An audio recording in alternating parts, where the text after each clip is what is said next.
Now, good morning, one and all. I am going to deal the topic self-inductance, mutual inductance, coefficient of coupling, and dot determination.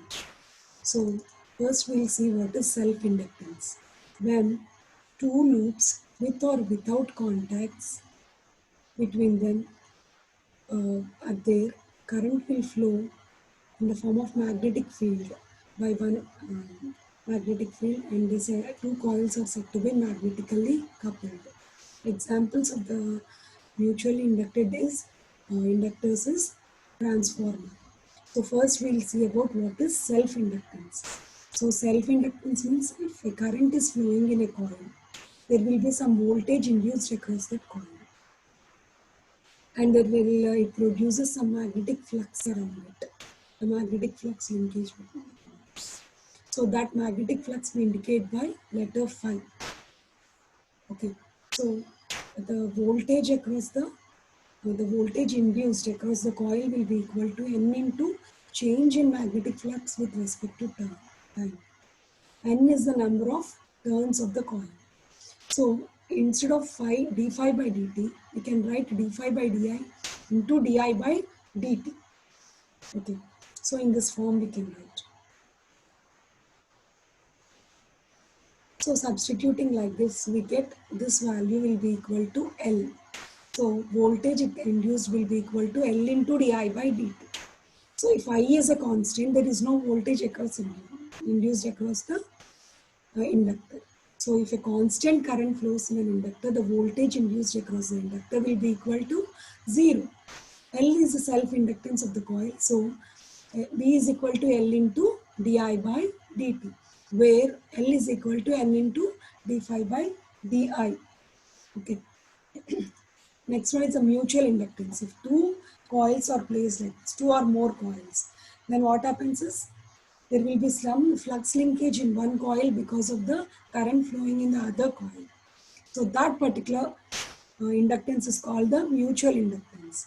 Mutual inductance, there will be coefficient of coupling which tells K, which tells how strongly these two inductors are coupled with each other. Okay. So now we take two cases. First one is L1 and L2 or in close proximity with each other, and the coil L1 has N1 turns and the coil 2 has N2 turns. See here, N2 turns. So the flux phi1 from the coil has two components. Phi11 is the self magnetic flux. This is the linked magnetic flux. So overall magnetic flux in the first coil will be equal to phi1 is equal to phi11 plus because of the second one, current flowing in the second one. So voltage induced in the coil 1 will be equal to V1 is equal to L1 into di1 by dt. Next, voltage induced in the coil 2 will be equal to, there is no current I2. So because of I1, there will be some voltage induced in the coil, second coil. So N2 will be equal to d phi. This is the magnetic flux induced from the first one to second one, di1 by dt, because of the current I1. Okay. So the same case here, we are taking the current I2 and there is no current I1 here. So there will be some magnetic flux in the coil L1 because of the current I2. So self-inductance will be equal to V2, voltage across the second one, V2 will be equal to L2 into di2 by dt. And in this one, it will be equal to M12 into di2 by dt. Okay, so the voltage induced in the coil 1 and the voltage induced in the coil 2. So now I am taking the two conditions because of the two currents. M12 is equal to M21 is equal to some M. So mutual inductance units also is Henry only. Next one is the coefficient of coupling. It is a measure of magnetic coupling between the two coils. So coefficient of coupling is indicated by the letter K. Its range is always from 0 to 1. If K is equal to 0, they are not magnetically coupled. Okay. If K is equal to 1, they are perfectly coupled. If K is less than 0.5, they are loosely coupled. If the K is greater than 0.5, they are tightly coupled. Okay. So K, the coefficient of coupling K is equal to M. This is the mutual inductance by square root of self-inductances of the coils. So mutual inductance always will be equal to K into L1 into L2. If K is equal to 0, they are not coupled. So M is also equal to 0. If K equal to 1, perfectly coupled. Magnetic inductance, mutual inductance will be equal to root of K1, L1 into L2. Next one is dot determination. Dot determination always tells the polarity of the mutual inductance or mutually induced voltage. Okay, so see here, dot convention. See, if currents are both entering or leaving the dot, see here, the current is entering the dot and here also the current is entering the dot. So magnetic fluxes will be added together. So mutual inductance will be a positive value. Or currents are leaving also. Both the currents are leaving or entering the dots. Then the mutual inductance will be positive. If one current is entering and the other current is leaving, then the mutual inductance is negative value. See here, both are entering the dots. So the mutual inductance is positive in this case. See, if currents enter the dot, second current also enter the dot, then mutual inductance is positive. If both the currents leave the dot, then also mutual inductance is positive. If one current is entering the dot and the other current is leaving the dot, then mutual inductance is a negative value. Okay. See here. See, we'll see one example here. See here, the current I1 is entering the dot.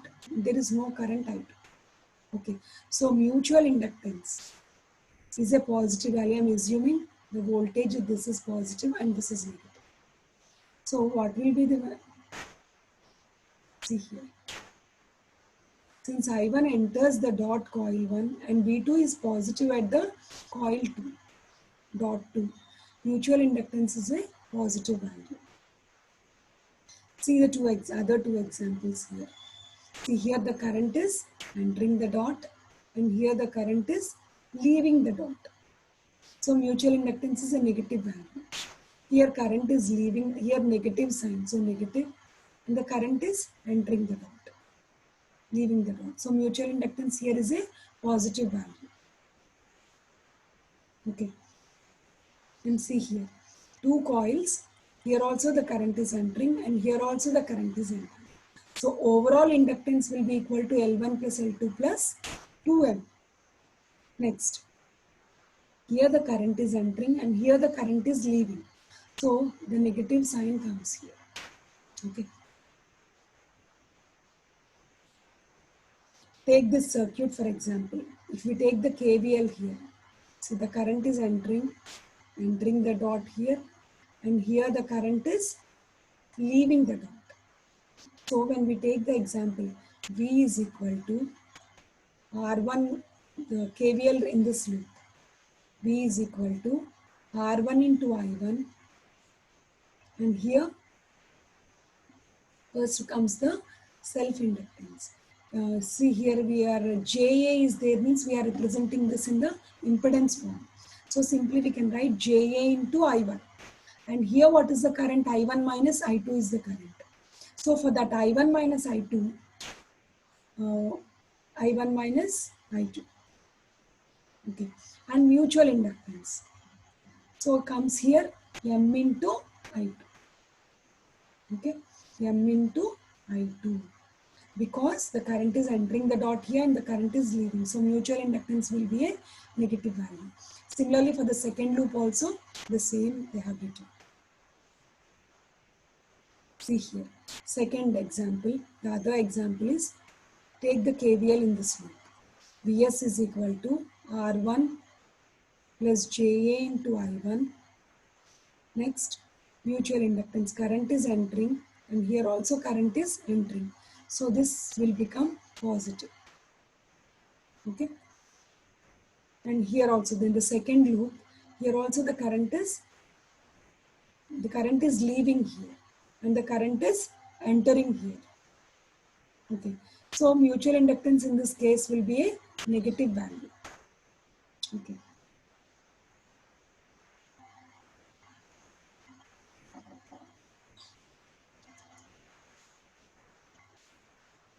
And one more thing is calculate the mesh currents in each circuit below.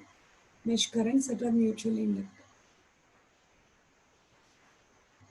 So writing the KVL, we can take the matrix method representation also.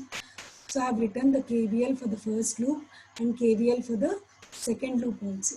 So I2 will be equal to. So for the determination of this one, I1 and I2 I have written in the matrix form. So this is the matrix representation. So from this we can find out I1 and I2 in this way. The same second example also, we have taken determine the voltage. So here the current, in this case the current is entering and in this case the current is entering. So mutual inductance will be a positive value for me. And here,